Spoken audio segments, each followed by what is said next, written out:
ये पहला मतलब राज्य का पहला एक क्षेत्र है जहां सांप और बिरनी काटने से लोगों की मौत हो जाती है। प्राथमिक स्वास्थ्य केंद्र में सेविका तक नहीं होती। सरकार और यहाँ का प्रशासन बार को सिर्फ लूट का अड्डा बना चुका है और वो इंतजार करती है सरकार कि कब आए और उससे उनके तमाम अफसर अधिकारी मतलब करप्शन करें। आज ही आंसू आता है। मेरे परिवार का एक बच्चे की अचानक मौत हो जाती है इलाज के अभाव में। उस बच्चे को पोस्टमार्टम सर्टिफिकेट देने होती है। अच्छे सवाल आपने पूछे कि इस जगह के भलाई के लिए, इसकी अच्छाई के लिए आप बात करें। ऐसे बनिए आप लोगों के साथ मिलकर और काम करेंगे। राजनीति से इतर समाज की भलाई के लिए जैसे भी हो करेंगे। स्वास्थ्य के नगर हॉस्पिटल लाने के लिए किसी नेता का पैर भी पकड़ना पड़ेगा। नमस्कार, आप सभी का स्वागत करते हैं। इस समय हम हरलाखी में हैं। हरलाखी में हमारे साथ कांग्रेस के नेता अमरीश रंजन पांडे जो है इस समय मिल गए हैं और मुलाकात इनसे हो चुकी है। आज चर्चा ये भी है क्षेत्र में हरलाखी विधानसभा में कि अमरीश रंजन पांडे जनसंपर्क में है। हो सकता है कि चुनाव की तैयारी कर रहे हैं। क्या कुछ देखिए, यहाँ जन्म है, जन्म स्थान है मेरा। इसी मिट्टी में पल के बड़ा हुआ हूँ, यहीं पढ़ा हूँ। तो इस जगह से देखिए चुनाव में क्या होता है नहीं होता है, किसको जीत जाती है, कौन लड़ता है, पर इस मिट्टी से अलग प्यार है। जनरली हमने जो भी हासिल किया है उसका जो आधार हमारा बना है वो यहीं से बना है। मेरे माँ बाप एक साधारण किसान है और जिन्होंने यहाँ से पढ़ा के मुझे दिल्ली यूनिवर्सिटी से, लेकिन मैं तमाम विदेश भी रहा, कई जगहों पे गया। तो इस जगह से लगाव है। यहाँ पे चुनाव के लिए नहीं, यहाँ से एक व्यक्तिगत जुड़ाव है और इस धरती के लिए कुछ भी कर पाऊँ मैं अपनी ज़िंदगी में तो मुझे बहुत खुशी देगी। देखिए, जिस तरह से हरलाखी में आप पहुँचते हैं, हरलाखी की विकास लग रहा है क्या? विकास नहीं, पिछले देखिए यहाँ पे मतलब हरलाखी की स्थिति तो मैं पिछले 5-7 सालों से बयान करता रहा हूँ, लोगों को दिखाता रहा हूँ कि यहाँ प्राथमिक स्वास्थ्य केंद्र में सेविका तक नहीं होता। और आपको मैं बताऊँ आपके चैनल के माध्यम से, ये पहला मतलब राज्य का पहला एक क्षेत्र है जहाँ सांप और बिरनी काटने से लोगों की मौत हो जाती है। बड़ी बीमारी या महाबीमारी की तो बात दूर पे, जिस जगह पे बिरनी काट के बच्चे की मौत हो जाए और उसका इलाज के अभाव में, इलाज नहीं है क्योंकि मेडिकल वो नहीं है। यहाँ पे सांप काटने से हर वर्षे के समय में, जब बरसात के सीजन में जब आप देखेंगे हर गांव से बहुत दुखद होता है और उसके लिए सरकार नीतीश कुमार कुछ भी नहीं किया। मैंने मल्टीपल टाइम मैंने मेल किया, उनको तमाम चीज़ों पर लिखा कि आप तमाम स्वास्थ्य केंद्रों पर एंटी वेनम सांप के काटने के लिए, ऐसी चीज के लिए ट्रॉमा सेंटर की व्यवस्था, लेकिन कोई सुनने वाला नहीं है। और खासतौर पे मुझे लगता है नीतीश कुमार जी के आँख के सामने मिथिला रीजन को तो उन्होंने बहुत ज़्यादा अपमानित किया, खासतौर पे हम लोगों का रीजन। इसके लिए मैं मतलब पूरे तौर पर देखता हूँ कि पिछले 10-12 सालों में मेरे कुछ काम होते हैं। हरलाखी के लेकर आप जो है लगातार आवाज़ें उठाते रहे, शिक्षा और स्वास्थ्य हो और बेरोजगारी। जिस तरह से हरलाखी में बात कैसे मैं आपको बताऊं, मेरा जो अनुभव है, मैं बड़ा ही भावुक आदमी हूँ। मैं भी हरलाखी और बिहार में 19 से पहले 18 में जब बाढ़ आया था, तो इससे पहले भी हम करते रहे, लेकिन 19 में बहुत व्यक्तिगत राष्ट्रीय नेतृत्व के साथ मिलकर हमने बिहार के तमाम जिलों में जहाँ जहाँ बाढ़ था वहाँ पे काम किया। और खासतौर पर चूँकि इस मिट्टी से मुझे बुरा ये लगा कि एक बार के बाद जब दूसरा बार आया और पहले बार में जो रास्ता टूटा था, अगली बार तक वो रास्ता बना ही नहीं।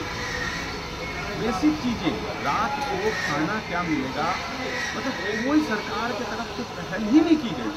मुझे याद है आज ही बेनीपट्टी के पास एक एरिया था और एक पंचायत में हम लोग जा रहे थे, एक टूटी नाव को लेके मैं और मेरे समझा और हम लोग जा रहे थे और वहाँ पे एक टूटी नाव जिसमें छेद था, मुझे आज भी याद है कि उसमें से पानी हम लोग निकाल रहे थे एक कटोरे की मदद से और फरहारा में, और वहाँ पे गए कुछ नहीं था और करीबन 4 से 5 किलोमीटर का पानी का एरिया जाके हम नाव से जाते हैं, रात हो जाती है।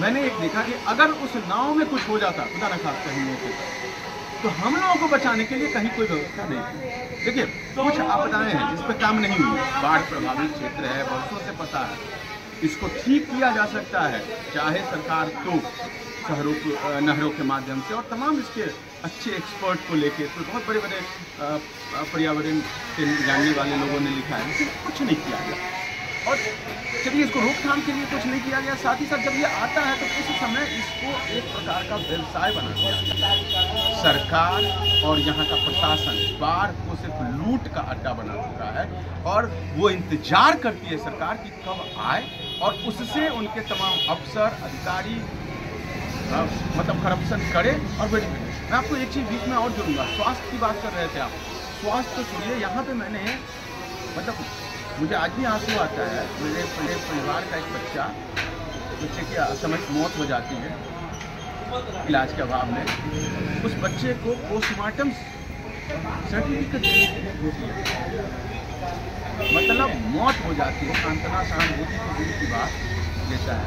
उस दिन मतलब मुझे लगा कि यहाँ के लिए कुछ देर के लिए शून्य पड़ जाता है कि कहाँ हमें कोशिश करते हैं, अपनी जितनी क्षमता है हम करते रहेंगे यहाँ के लिए। और सबको मैं चाहूँगा तमाम युवा जो देख रहे हैं मुझे कि बच्चों कोशिश कीजिए। अब सोशल मीडिया डिजिटल वर्ल्ड का ज़माना है, इसमें आप चाहेंगे तो आपकी आवाज़ पूरा विश्व देखेगा। हमारे यहाँ की आवाज़ को जाति धर्म मजहब में न बांट के यहाँ के विकास, यहाँ की भलाई, यहाँ के लोगों के उत्थान के लिए किया जाए, बहुत ही उच्च कोटि की उम्मीद रही है। और इस पर हम ऐसे मतलब जगह से आते हैं जहाँ पे आज तक धार्मिक विवाद नहीं है।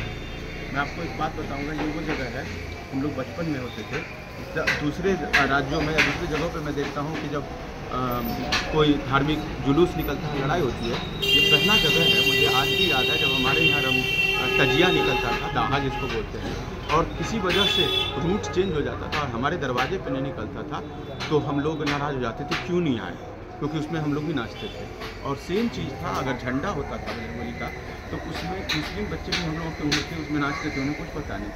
ये खूबसूरती थी, यहाँ पे कभी बांटा नहीं गया।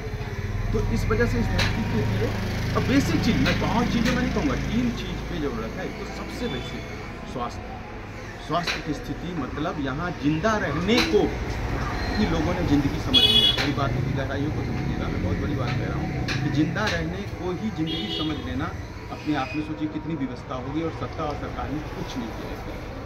तो स्वास्थ्य, शिक्षा, रोजगार के लिए आप बाकी चीज़ें साधन उपलब्ध कराएंगे, आप सड़क बनाएंगे, यहाँ पर पुल की जरूरत है वो पुल बनाएंगे, बाढ़ प्रभावित एरिया को बचाव के लिए अगर प्रोग्राम करेंगे तो अपने आप लोग रोजगार बहुत। आपने देखा होगा कहीं भी किसी भी राज्य में कोई भी व्यक्ति अगर आत्महत्या करता है तो वो दुखद है, लेकिन ये पहला राज्य है इतनी आपदा विपदा के बाद आपने किसी किसान की आत्महत्या करते हुए खबर नहीं सुनी।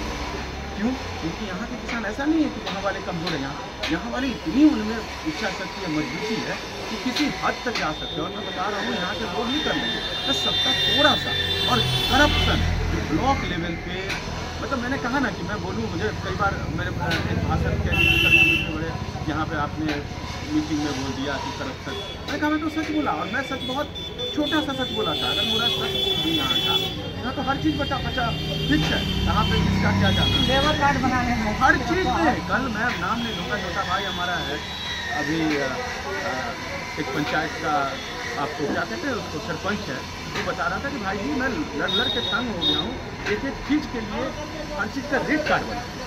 तो इस पे हम अगर आवाज़ खुद उठाएं ना, देखिए जब सत्ता सो जाती है, सरकार रद्दा हो जाता है, आदमी को उठना पड़ता है और आपको उठना पड़ेगा। मेरे जैसे आदमी क्योंकि तमाम राष्ट्रीय लेवल पे तमाम पत्रकार से लेकर तमाम सिस्टम में मेरी थोड़ी बहुत लोगों के बीच संपर्क है, मैं उसका फ़ायदा ले सकता हूँ। लेकिन यहाँ से अगर आवाज़ मिलती है तो उसको हम और आगे लेते हैं। अब जैसे साथियों का मुझे तो बड़ा अच्छा लग रहा है, मैं भाई का भी नाम लूँगा, कैमरे के पीछे हमारा छोटा भाई और आपका, कि आप दोनों का कि आज यहाँ ढूंढते और बेसिक मुद्दों पर और बड़ा मैं सवाल से बड़ा इत्तेफाक रखता हूँ कि बड़े अच्छे सवाल आपने कि इस जगह की भलाई के लिए, इसकी अच्छाई के लिए आप बात करें।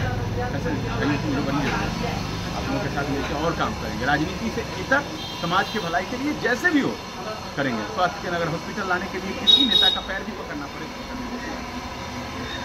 अगर किसी भी हॉस्पिटल में सांप के लिए एंटी वेनम डोज की व्यवस्था हो जाए तो मैं कितनी बार लिखा हूँ। खैर, इन तमाम मुद्दों पे हम काम करते हैं। ये हमारे साथ कांग्रेस के नेता अम्बरीश रंजन पांडे थे। लगातार जो है क्षेत्र में रहते हैं, लोगों के बीच रहते हैं, और जिस तरह से प्रखंड कार्यालय में भ्रष्टाचार हो रही है, क्रम सुना पैर क्या कुछ प्रखंड में जो जनप्रतिनिधि हैं उनका अफसरों के ऊपर से कोई कंट्रोल ही नहीं है। अफसर जो हैं वो बेलगाम हो चुके हैं और इसके वजह से यहाँ करप्शन चल रहा है, जो हर हाल में रुकना चाहिए। और इसके लिए स्थानीय जनप्रतिनिधि को मिल करके और गरीब जनता के लिए काम करना चाहिए, तभी जाकर के प्रखंड लेवल पे वो चीज़ रुक पाएगा। कांग्रेस लगातार जो है क्षेत्र में क्षेत्र के लोगों के बीच में लोगों से जनसंपर्क में, क्या लग रहा है बिहार में आने वाले समय में कि कांग्रेस की संभावना है या कुछ? कांग्रेस एनडीए महागठबंधन में है और इंडिया गठबंधन जब तक इस सीट के बारे में कुछ क्लियर नहीं कर रहा है तब तक कुछ कहना जल्दबाजी होगा। आप लोग इंतज़ार कीजिए तो सीट